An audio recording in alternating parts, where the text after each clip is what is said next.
Well, yung periphery, actually, hindi yan laging nasa malayo. Minsan, ang periphery malapit lang din sa atin. Nasa loob din yan ng paaralan, nasa loob din yan ng ating mga organisasyon, sa loob ng ating pamantasan. So, isang challenge sa collaboration ay kapag ang ating mga kasama sa collaboration ay parte din or bahagi rin ng peripheries or minsan tayo rin kung tayo man ay bahagi rin ng peripheries. Iba-ibang tao ang nasa loob ng ating pamantasan, iba-ibang paniniwala, iba-ibang values, no? And sometimes yung differences kapag hindi natin nabibigyan, parang hindi tayo nakakapag-compromise, for example, yun ang isang, I think, magiging factor para maging challenging ang collaboration sa isa't isa.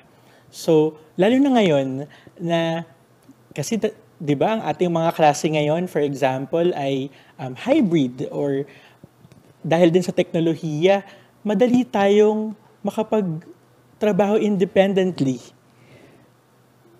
Hangga't may mga ganitong challenges sa ating paligid, no, na may mga mas maliit na oportunidad upang magsama-sama talaga, minsan kahit physical, I think nagiging factor din yun, no? Karagdagang factor upang maging challenging ang collaboration. Thank you, Brother Lee. Attorney? Well, sa akin dalawang bagay, no?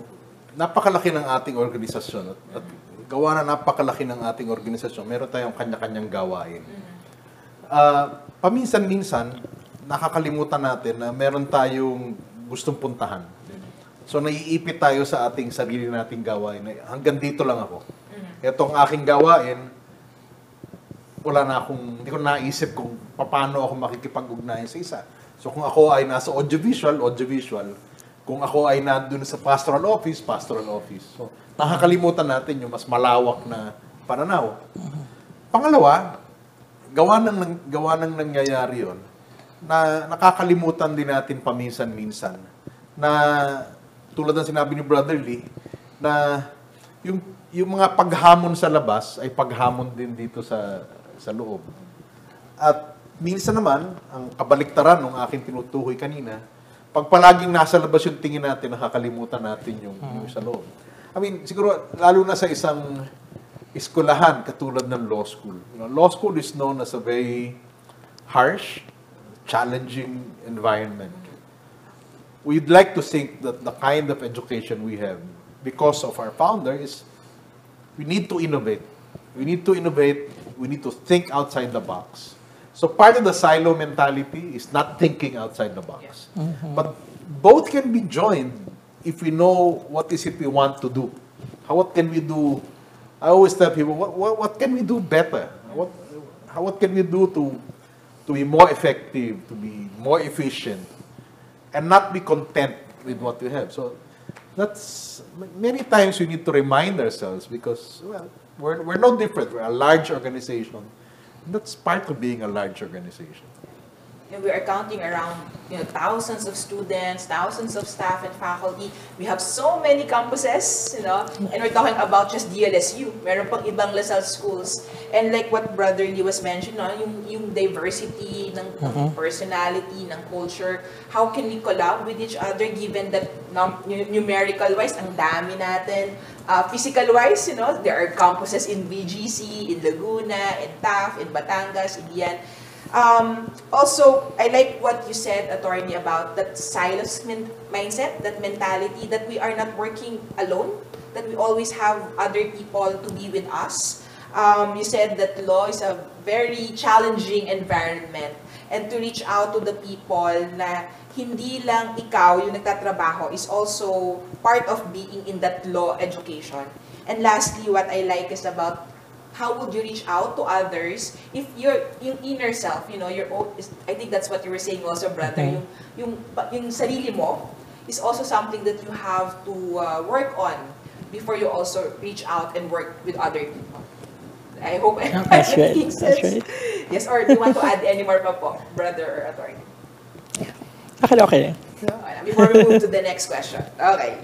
But I think we're getting so many good inputs and good points. Going back to the theme of kasalo, because like what we were talking about in the context kanina, na kasalo is not just eating, Kasi di ba minsan, uy, saluhan mo naman ako kumain. But really, kasalo goes deeper than just eating with someone.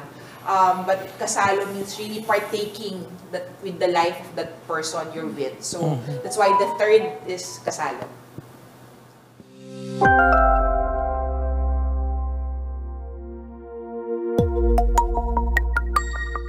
I guess for someone doing a lot of research on mental well-being, I would say that um, the amount of resilience, the amount of psychological and social resilience that we have has an impact in terms of the way we are able to cope and connect with people.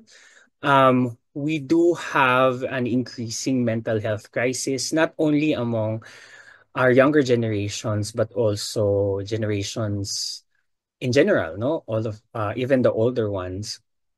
And we can feel that our social structures are also going less resilient by the day, no, because of the many threats that we're experiencing on a day-to-day basis, the many hardships that we're experiencing day-to-day basis. At pag nagpatong-patong siya, when they compound on each other, they become a little bit heavier to bear.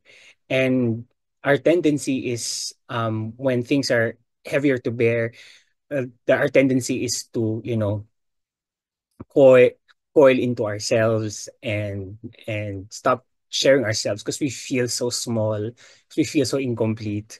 And so our tendency and our desire to share ourselves with other people may be restrained. No? And so I think that's one of the challenges that we experience is our mental capacities individually and collectively.